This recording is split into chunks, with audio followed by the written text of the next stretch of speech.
तो हेलो दोस्तों, कैसे हैं आप सब। उम्मीद करता हूँ आप सब बहुत अच्छे होंगे और आपका हमारे चैनल पर विजिट करने के लिए बहुत बहुत धन्यवाद। आज की वीडियो में हम बीएससी थर्ड ईयर के बॉटनी सेकंड पेपर की एक टॉपिक को देखने वाले हैं जिसका नाम है आरएनए। इस टॉपिक में से बहुत सारे इंपॉर्टेंट क्वेश्चन आते हैं, खासकर शॉर्ट नोट्स भी आ जाते हैं। इस वजह से आपका ये चीज़ को जानना काफ़ी ज़रूरी है। दूसरी बात, ये चीज़ें थोड़ी कॉम्प्लेक्स है। आपका डीएनए भी थोड़ा कॉम्प्लेक्स है, वैसे ही आपका आरएनए भी थोड़ा कॉम्प्लेक्स है, लेकिन जितना हो सकता है सिंपल बताने की कोशिश करूंगा, क्योंकि अब पेपर में बहुत दिन नहीं रह गया है कि मैं आपको बहुत डिटेल में बता सकूं। आज से 3-4 या 5 दिन बाद आपका पेपर है, सो इस वजह से मैं उतना डिटेल में एक्सप्लेन नहीं करूंगा, पर आपको कोशिश करूंगा कि हर तरीके से आपको समझा दूं। तो आइए स्टार्ट करते हैं। सबसे पहली बात कि आरएनए क्या है, ठीक है। तो आपको पता होना चाहिए कि ये सब आपका न्यूक्लिक एसिड का ही एक पार्ट है, ठीक है। यानी कि हम सिंपली कहना चाहें तो जो सेल है उसके अंदर जो न्यूक्लिक एसिड होता है वो दो तरीके का होता है, एक आपका डीएनए, एक आपका आरएनए, ठीक है। ठीक, दोनों का दोनों ही न्यूक्लिक एसिड से ही मिलकर बना होता है। अब बात आएगी कि न्यूक्लिक एसिड किससे मिलकर बना होता है, तो आपको बता दें कि न्यूक्लिक एसिड जो है वो न्यूक्लियोटाइड से मिलकर बना होता है। यानी कि न्यूक्लिक एसिड का जो बिल्डिंग ब्लॉक होता है वो न्यूक्लियोटाइड होता है, ठीक है। न्यूक्लियोटाइड यानी कि इसी से मिलकर न्यूक्लिक एसिड का फॉर्मेशन होता है, ठीक है। तो सिंपल सी बात है, ये न्यूक्लिक एसिड ही दो तरीके के होते हैं, एक आपका डीएनए, एक आपका आरएनए। आज की वीडियो में हमें माफ़ करिएगा, आज की वीडियो में हम आरएनए को देखने वाले हैं, ठीक है। तो सिंपल सी बात है, जब हमें पता चल गया कि न्यूक्लिक एसिड का बिल्डिंग ब्लॉक न्यूक्लियोटाइड्स है, यानी कि जो न्यूक्लिक एसिड है वो न्यूक्लियोटाइड से मिलकर बनता है, तो सिंपल सी बात है कि यही न्यूक्लियो एसिड का ही ये पार्ट है आरएनए। तो फिर सिंपल सी बात है कि जो आरएनए है वो भी आपका न्यूक्लियोटाइड से ही मिलकर बनता है। और यही बात सच्चाई भी है कि जो आपका आरएनए है वो न्यूक्लियोटाइड से मिलकर ही बना होता है। वैसे ही जो आपका डीएनए होता है वो भी आपका न्यूक्लियोटाइड से मिलकर बना होता है। जाहिर सी बात है, जब दोनों ही न्यूक्लिक एसिड के पार्ट हैं और जो आपका न्यूक्लिक एसिड है वो न्यूक्लियोटाइड से मिलकर बना होता है, तो ये जो इनके दो पार्ट हैं वो भी तो न्यूक्लियोटाइड से ही मिलकर बने होंगे। कॉमन सी बात है, आप समझ रहे होंगे। नहीं समझ रहे होंगे फिर से जाइएगा पीछे, समझ जाएंगे, ठीक। तो सिंपली क्या कहना है, सिंपली ये कहना है कि जो सेल होता है उसमें न्यूक्लिक एसिड होता है। न्यूक्लिक एसिड दो तरीके का होता है, डीएनए और आरएनए। आपका डीएनए क्या होता है, आपको पता है कि एक जेनेटिक मटेरियल होता है, एक जेनेटिक कंपोनेंट होता है। और आरएनए भी आपका कहीं कहीं पे एक्सेप्शनल केस में जेनेटिक मटेरियल का काम करता है, लेकिन बहुत ही एक्सेप्शनल केस में।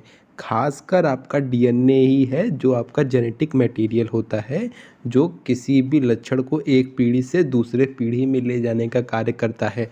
जहाँ पर डीएनए अब्सेंट होता है, जिन जीव में डीएनए किन्हीं कारणों से अब्सेंट होता है, तो ऐसी जगहों पे आरएनए डीएनए की तरह वर्क करता है।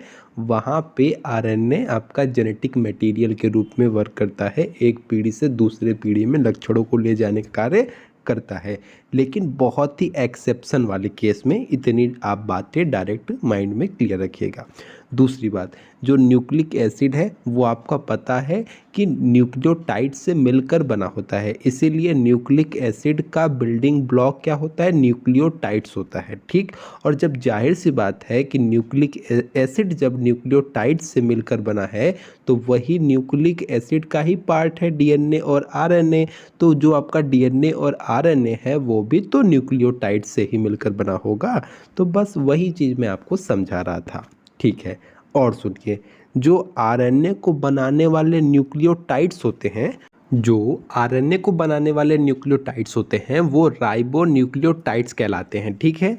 और जो डीएनए को बनाने वाले न्यूक्लियोटाइड्स होते हैं वो डीऑक्सी राइबो न्यूक्लियोटाइड्स कहलाते हैं। कोई खास अंतर नहीं है, आपको भी पता होगा कि डीएनए का फुल फॉर्म होता है डीऑक्सी राइबोज न्यूक्लिक एसिड, ठीक। और आरएनए का फॉर्मूला मतलब फुल फॉर्म होता है राइबोज न्यूक्लिक एसिड। तो वैसे ही सेम कंडीशन है कि जो आरएनए को बनाने वाले न्यूक्लियोटाइड्स होते हैं उनको राइबो न्यूक्लियोटाइड्स कहते हैं, और जो डीएनए को बनाने वाले न्यूक्लियोटाइड्स होते हैं उन्हें डीऑक्सी राइबो न्यूक्लियोटाइड्स कहते हैं। इतनी बात क्लियर हो गई होगी? बिल्कुल क्लियर हो गई होगी। नहीं होगी पीछे जाइएगा, फिर से सुनिएगा, क्लियर हो जाएगी। अब ऐसे में मन में एक क्वेश्चन आपके जाग सकता है कि ये आरएनए करता क्या है, ठीक है, मतलब आरएनए का वर्क क्या है, मेन वर्क क्या है। तो आपकी जानकारी के लिए ये भी बता दूं कि आरएनए का मेन काम है प्रोटीन का सिंथेसिस करना, यानी कि प्रोटीन का संश्लेषण करना, या नॉर्मली कह सकते हैं कि प्रोटीन का फॉर्मेशन करना ही आरएनए का सबसे मुख्य कार्य है। सबसे मेन काम यही है कि उसको प्रोटीन का फॉर्मेशन करना है। और सुनिए, इसी चीज़ को हिंदी में मैं बोल दे रहा हूँ, आप लिख लीजिएगा, ठीक है। मैं हिंदी में बोल रहा हूँ, सुन के लिख लीजिएगा। RNA is a ribonucleic acid that helps in the synthesis of protein in our body, ठीक है। यानी कि आरएनए को राइबो न्यूक्लिक एसिड भी कहते हैं, या आरएनए का full form ribo nucleic acid होता है, जो कि हेल्प करता है हमारी बॉडी के अंदर प्रोटीन के फॉर्मेशन में, प्रोटीन के सिंथेसिस में, ठीक है। हमारी बॉडी के अंदर प्रोटीन के फॉर्मेशन में आरएनए हेल्प करता है, यही चीज़ कही गई है। This nucleic acid is responsible for the production of new sales in the human body.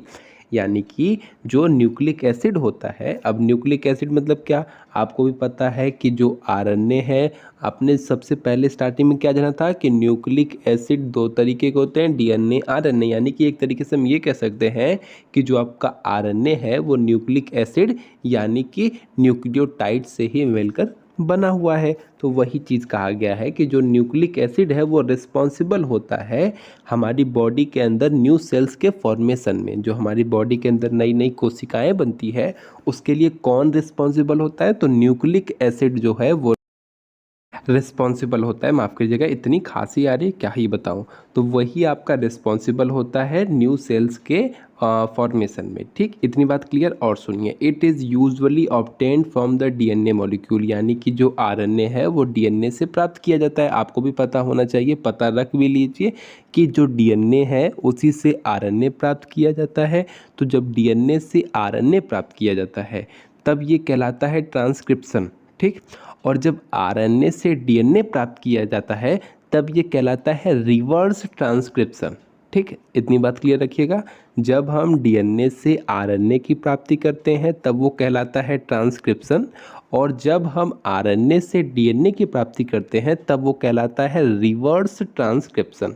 इतनी बात क्लियर। तो वही चीज़ लिखी है, it is usually obtain from the DNA molecule, यानी कि जो आरएनए है वो नॉर्मली डीएनए मॉलिक्यूल से ही ऑब्टेन किया जाता है, प्राप्त किया जाता है। और देखिए क्या लिखा है, RNA resembles the same as that of DNA, और वैसे ही आरएनए को रिसेंबल किया जाता है डीएनए से, यानी कि वैसे ही आरएनए को डीएनए से बना लिया जाता है। जिस तरीके से डीएनए से आरएनए का फॉर्मेशन होता है उसी तरीके से आरएनए से वापस से डीएनए को रिसेंबल किया जा सकता है या कर लिया जाता है, ठीक।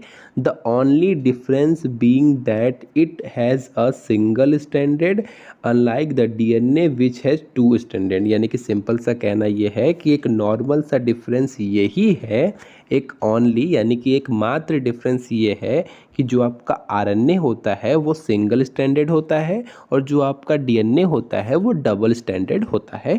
आपको भी पता होगा, फिगर में भी मैं दिखा दे रहा हूँ कि ये देख रहे हैं यहाँ पे एक ही हेलिक्स है और यहाँ पे दो हेलिक्स है, यानी कि ये सिंगल स्टैंडर्ड है, ये आपका डबल स्टैंडर्ड होता है। तो हम बात अभी फ़िलहाल में आरएनए की कर रहे हैं, तो इसीलिए आप आरएनए पे फोकस करिए। ये जो आपका आरएनए होता है वो सिंगल स्टैंडर्ड होता है, बात ख़त्म। और सुनिए, एक बात आरएनए के बारे में आपने पहले भी जानी है, अभी कुछ दिन पहले ही जानी थी कि आरएनए को कभी कभी एंजाइम के रूप में भी काउंट किया जाता है, ठीक है। क्यों किया जाता है? क्योंकि वो कभी कभी केमिकल प्रोसेस में, जो हमारी बॉडी की केमिकल रिएक्शन की प्रोसेस होती है हमारी बॉडी के अंदर, वहाँ पे वो एंजाइम के रूप में भी कभी कभी वर्क करता है, ठीक है। हमारी बॉडी के अंदर जो बहुत सारी केमिकल रिएक्शंस होती हैं उनमें कभी कभी ये जो आरएनए है वो एंजाइम के भी रूप में वर्क करता है, इस वजह से ये चीज़ें भी होती हैं। इतनी चीज़ें आप अब समझ गए होंगे। अच्छा बताइए कि मैंने आपको कहाँ बताया है कि आरएनए आपके एंजाइम के रूप में वर्क करते हैं, कहाँ मैंने बताया? थोड़ा कमेंट सेक्शन में कमेंट करिएगा, थोड़ा मैं भी जानूँ कि आपको याद है कि नहीं। अभी कुछ दिन पहले ही आपको बताया गया था कि आरएनए एंजाइम के भी रूप में कभी कभी वर्क करता है। हमारी बॉडी के अंदर जो केमिकल रिएक्शंस होते हैं वहाँ पे आरएनए एंजाइम के रूप में वर्क करता है, यानी कि उत्प्रेरक के रूप में वर्क करता है। वो उस केमिकल रिएक्शन की प्रोसेस को बढ़ा देता है, यानी कि जल्दी से वो केमिकल रिएक्शन हमारी बॉडी के अंदर कंप्लीट हो जाए, ये काम करता है। तो बताइएगा मैंने ये चीज़ कहाँ बताई है, बहुत ज़्यादा हिंट दे दिया, थोड़ा कमेंट सेक्शन में कमेंट करिएगा। चलिए आगे सुनिए। आपने जान लिया है कि जो आरएनए है वो आपका न्यूक्लियोटाइड से मिलकर बना होता है और इसी वजह से उसे राइबो न्यूक्लियोटाइड्स कहते हैं, ठीक है। और जब आपका डीएनए है वो भी न्यूक्लियोटाइड से मिलकर बना होता है, लेकिन उसे डीऑक्सी राइबो न्यूक्लियोटाइड्स कहते हैं, ठीक। इतनी बात क्लियर थी। अब सुनिए कि आपका ये न्यूक्लियोटाइड किन कंपोनेंट से मिलकर बना होता है, सबसे मेन बात यही है। तो पहले ये जानिए कि आपका न्यूक्लियोटाइड किन कंपोनेंट से मिलकर बना होता है। तो वो मेनली 3 कंपोनेंट से मिलकर बना होता है। तो आपका ये पेंटोज शुगर, यानी कि शुगर से, आपके नाइट्रोजनस बेस से और फॉस्फेट से या फॉस्फोरिक एसिड से मिलकर बना होता है। इन 3 चीज़ों से मिलकर आपका न्यूक्लियोटाइड्स बना होता है, ठीक है। किससे किससे? शुगर से, नाइट्रोजनस बेस से और फॉस्फोरिक एसिड या कह लीजिए फॉस्फेट से मिलकर बना होता है। और सुनिए, जो आपका शुगर होता है वो चाहे डीएनए में हो चाहे आरएनए में हो, वो 5 कार्बन वाला होता है, इसीलिए उसे पेंटोज शुगर कहते हैं, ठीक है। और एक फ़र्क और है इसमें, जो आपका ये है, ये जो आपका शुगर का मॉलिक्यूल है, यानी कि जो पेंटोज शुगर है, इसके सेकंड कार्बन के मॉलिक्यूल से, इसके सेकंड कार्बन से आपका OH यानी कि हाइड्रोक्सिल ग्रुप जुड़ा होता है। और जो आपका डीएनए में होता है वहाँ पे इस पेंटोज शुगर से या इसके सेकंड मॉलिक्यूल से आपका हाइड्रोक्सिल ग्रुप नहीं जुड़ा होता है, सिर्फ और सिर्फ हाइड्रोजन ग्रुप जुड़ा होता है, यानी कि ऑक्सीजन अब्सेंट होता है। इसी वजह से उसका नाम डीऑक्सी राइबोस होता है। अब जब नाम से ही समझ में आ रहा है, डीऑक्सी यानी कि ऑक्सीजन अब्सेंट होता है, यानी कि यहाँ पे ऑक्सीजन हट जाता है। डी का मतलब क्या होता है आपको पता ही है, डी का मतलब निकलना होता है। जैसे डिहाइड्रेट, यानी कि बॉडी में से पानी डिहाइड्रेट हो गया, यानी कि पानी निकल गया, तो वैसे ही यहाँ पे डीऑक्सी यानी कि ऑक्सीजन निकल गया, ठीक है। समझ में आ गया। इसमें आपका ऑक्सीजन निकल जाता है, सिर्फ हाइड्रोजन रहता है, सेकंड कार्बन से हाइड्रोजन जुड़ा रहता है, और जो आरएनए है वहाँ पे सेकंड कार्बन से ऑक्सीजन के साथ हाइड्रोजन मतलब OH जुड़ा रहता है, यानी कि हाइड्रोक्सिल ग्रुप जुड़ा रहता है। यही सिंपल सी बात है, आपको चीज़ें क्लियर हो जाएगी। ये जो आपको ये पूरा फिगर दिख रहा है ना, ये पूरा फिगर ये आपके न्यूक्लियोटाइड का फिगर है, ठीक है। ये रहा आपका फॉस्फेट ग्रुप, ठीक। ये रहा आपका शुगर यानी कि राइबोस शुगर, और ये रहा आपका नाइट्रोजनस बेस। इससे किसी न किसी प्रकार के नाइट्रोजनस बेस जुड़े होते हैं, आपको पता होना चाहिए। और ये भी जान लीजिए, नाइट्रोजनस बेस आपके 4 प्रकार के होते हैं। इसमें आरएनए में 4 तरह के होते हैं। कौन कौन से? एडेनिन, ग्वानिन, साइटोसिन और यूरेसिल, ठीक है। और अगर बात की जाए डीएनए में तो सेम यही रहते हैं, एडेनिन, ग्वानिन, साइटोसिन, और एक नया जुड़ जाता है थायमिन, यानी कि यूरेसिल की जगह वहाँ पर थायमिन होता है, आरएनए में यूरेसिल होता है, ठीक है। इसको ऐसे भी पढ़ सकते हैं कि आपका जो नाइट्रोजनस बेस होता है वो 2 तरीके का होता है, पायरीन और पिरामिडीन, ठीक है। और फिर इस पायरीन के अंदर 2 और इस पिरामिडीन के अंदर 2, इस तरीके से भी बोल सकते हैं, लेकिन ऐसे आपको कंफ्यूजन होगा, इसी वजह से मैंने आपको ऐसे डायरेक्ट बता दिया कि नाइट्रोजनस बेस 4 तरीके के होते हैं, एडेनिन, ग्वानिन, साइटोसिन और आपका यहाँ पे यूरेसिल, और अगर डीएनए की बात होगी तो वहाँ पे थायमीन। इतना डाउट क्लियर? आपको डीएनए से कंपेयर करके इसलिए बताया जा रहा है कि ताकि आप चीज़ों को समझ पाएँ। इसके बाद हम डीएनए को ही देखेंगे तो ताकि आप चीज़ों को आसानी से समझ पाएंगे, ठीक है। इसी वजह से कंपैरिजन मेथड में बता रहा कि आपके माइंड में ये भी क्लियर रहे कि डीएनए और आरएनए में फ़र्क क्या है। और सुनिए, जब इस शुगर के साथ आपका नाइट्रोजनस बेस कोई भी जुड़ा हो, जैसे मान लीजिए यहाँ पे ग्वानिन जुड़ा है, ठीक है, इस शुगर के साथ, इस पेंटोज शुगर के साथ अगर पेंटोज शुगर के पहले कार्बन से नाइट्रोजनस बेस कोई भी जुड़ा हो, चाहे ग्वानिन जुड़ा हो चाहे साइटोसिन जुड़ा हो, कोई भी जुड़ा हो, तब ये कहलाता है न्यूक्लियोसाइड, ठीक है। जब पेंटोज शुगर से कोई भी नाइट्रोजनस बेस जुड़ा होता है तब वो कहलाता है न्यूक्लियोसाइड, ठीक है। और जब इसी पेंटोज शुगर के 5वें कार्बन से किसी भी प्रकार का फॉस्फेट ग्रुप जुड़ जाता है तो फॉस्फेट ग्रुप के जुड़ने से ये कहलाता है न्यूक्लियोटाइड। बात समझ में आ गई? जब तक इस पेंटोज शुगर से एक पहले कार्बन से एक आपका नाइट्रोजनस बेस जुड़ा होता है तब ये कहलाता है न्यूक्लियोसाइड, और जब इसके 5वें कार्बन से एक फॉस्फोरिक एसिड या फॉस्फेट ग्रुप जुड़ जाता है तब ये कहलाता है न्यूक्लियोटाइड। यही आपका टोटल जो है ये पूरा स्ट्रक्चर आपका न्यूक्लियोटाइड का स्ट्रक्चर है। इतनी आपकी चीज़ें माइंड में क्लियर हो जानी चाहिए।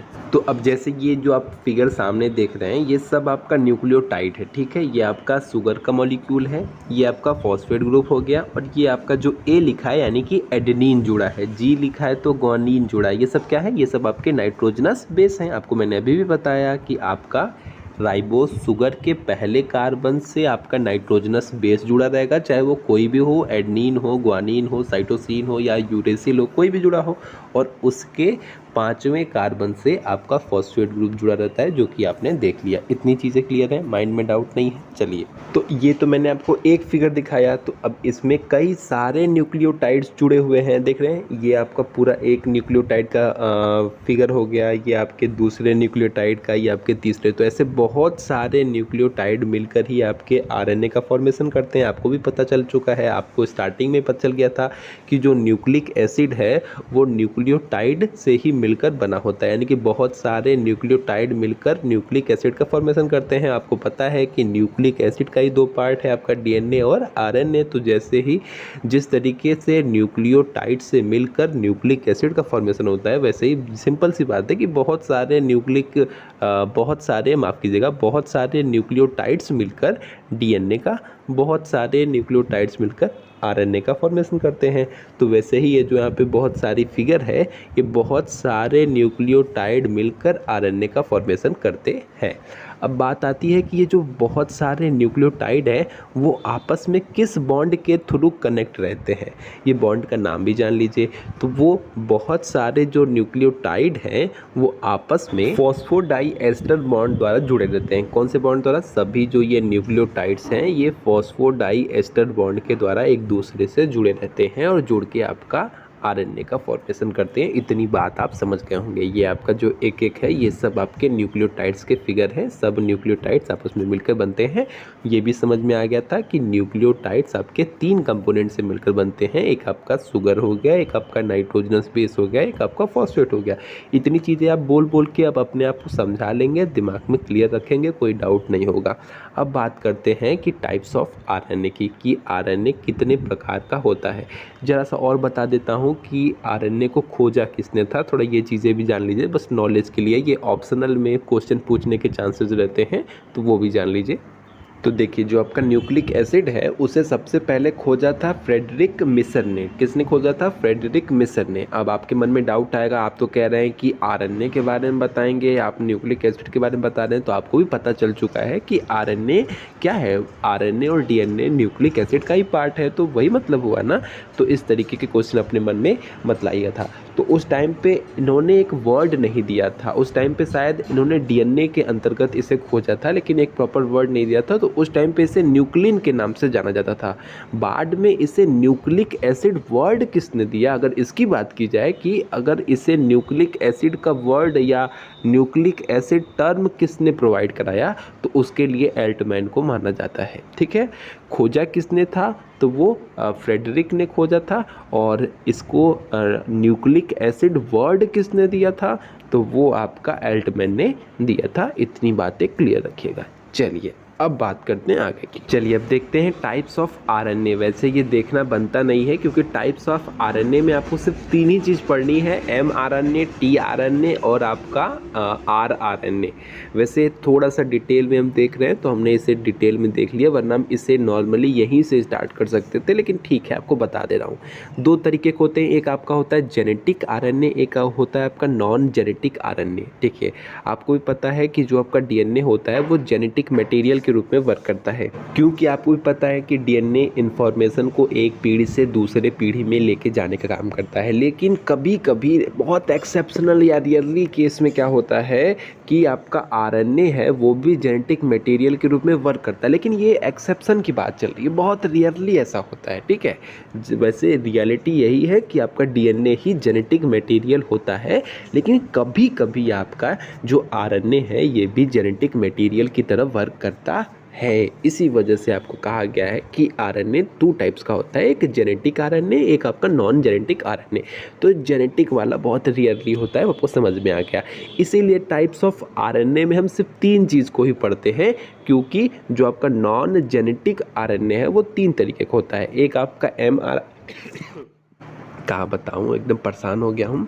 एक आपका होता है mRNA, एक आपका होता है tRNA, एक आपका होता है rRNA, ठीक है। अब इन्हीं तीनों के बारे में छोटे में समझ लीजिए, फिर अगली वीडियो में इसको डिटेल में बताऊंगा, क्योंकि mRNA या tRNA करके पेपर में पूछ देता है, शॉर्ट नोट्स में आपको बताना होता है, ठीक। देखिए, mRNA का मतलब होता है मैसेंजर आरएनए, tRNA का मतलब होता है ट्रांसफ़र आरएनए और rRNA का मतलब होता है राइबोसोमल आरएनए, ठीक है। किसका क्या क्या काम होता है वो समझिए। जो mRNA है, जो मैसेंजर आरएनए है, उसका काम क्या होता है, इसके ऊपर पहले से इसको बताया गया होता है कि तुमको किस तरीके के अमीनो एसिड को पकड़ कर ले आना है या अपने पास पकड़ कर कलेक्ट करना है, ठीक है। मतलब इसके ऊपर इस तरीके से इसको मैसेज के थ्रू इसके पास कह सकते हैं, इसके पास पहले से ही डाटा अवेलेबल होता है कि तुमको किस तरीके के अमीनो एसिड को कैच करना है, ठीक है। किस तरीके के अमीनो एसिड को जाने देना है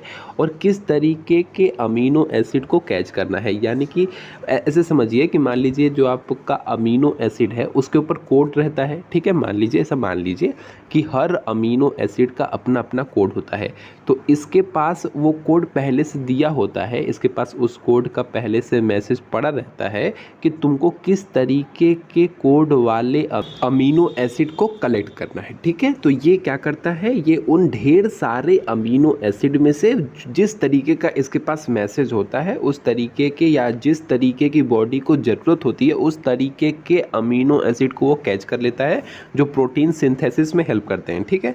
तो वो उनको कैच कर लेता है, ठीक। फिर ये उसे अपने पास रखा रहता है। फिर जो बगल में आपका tRNA है वो क्या करता है, वो इससे आपका वो अमीनो एसिड को पकड़ता है और उसको ट्रांसफ़र करता है जहाँ पे उसको लेकर जाना होता है। तो वो क्या करता है, वो यहाँ से मैसेंजर आरएनए से आपका अमीनो एसिड को कैच करता है और इसको ट्रांसफ़र कर देता है कहाँ पे, rRNA के पास, यानी कि राइबोसोमल आरएनए के पास। और अगर आपको पता नहीं है तो पता होना चाहिए कि जो आपका प्रोटीन का सिंथेसिस होता है वो राइबोसोम के अंदर ही, मतलब राइबोसोम के अंदर ही होता है। इसी वजह से mRNA से tRNA क्या करता है, यहाँ से अमीनो एसिड को लेता है और इसको ट्रांसफ़र कर देता है rRNA के पास, और फिर वो rRNA में वो जो आपका राइबोसोमल आरएनए है वहाँ पे आपके प्रोटीन का सिंथेसिस हो जाता है। इस तरीके से आपकी ये पूरी प्रोसेस कंप्लीट हो जाती है और इस तरीके से आरएनए के थ्रू आपका प्रोटीन का सिंथेसिस या प्रोटीन का फॉर्मेशन हो जाता है। तो आज के लिए बस इतना ही। अगली वीडियो में मैं आपको थोड़ा इसे डिटेल में बताऊँगा, साथ ही साथ इसके फिगर को भी एक्सप्लेन कर दूँगा। तो चलते हैं, टाटा बाय बाय, मिलते हैं अगली वीडियो में। तो वीडियो पसंद आएगी तो लाइक शेयर सब्सक्राइब करिएगा, ज़्यादा से ज़्यादा इसे शेयर करिएगा, बस और क्या है, ठीक है। बाकी हम जल्दी ठीक होने की कोशिश करेंगे ताकि और ज़्यादा से ज़्यादा आपको वीडियोस प्रोवाइड करा सकें, ठीक है। अगर हम नहीं लिख पाएंगे, हिंदी नहीं लिख पाते हैं, तो आप सुन के लिख लिया करिए, ठीक है। इस समय थोड़ी वैसे भी तबीयत ख़राब है, वैसे भी मैं चाह रहा हूँ कि जल्दी से जल्दी चीज़ें हो जाएँ। आपको DNA फिंगरप्रिंटिंग पढ़ानी है मुझे, क्योंकि वो